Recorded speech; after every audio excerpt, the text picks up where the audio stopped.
जी sir, मौजूद हूँ supreme court के बाहर और आज एक अहम केस की समाअत जारी है।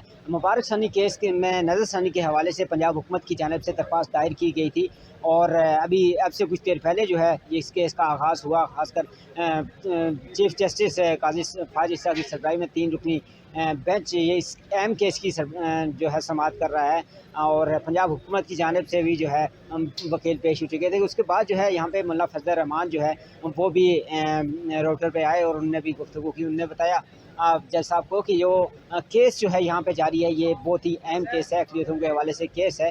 अगर किसी गैर मुस्लिम को अक़लियतों में शामिल करेंगे तो ये हमारा मुल्क के खराजात का जो है आईन व कानून चेंज हो सकता है। उनने इस हवाले से जो है मज़ीद बताया कि जो वकील साहब हैं उनका जो मौक़िफ़ है उसकी भी तायीद की कि ये बिल्कुल दुरुस्त है और ऐसा ही होना चाहिए हमारा कानून में। और ख़ासकर आज से जो बहस मुबासा जारी रहा उसके हवाले से आपको बताता चलूँ तो वकील साहब ने भी ये इस्तदा की कि जो फ़ैसला सुनाना है वो अटल सुनाएं ताकि आज के बाद दोबारा नज़रसानी के लिए कोई भी केस आपके पास ना आए।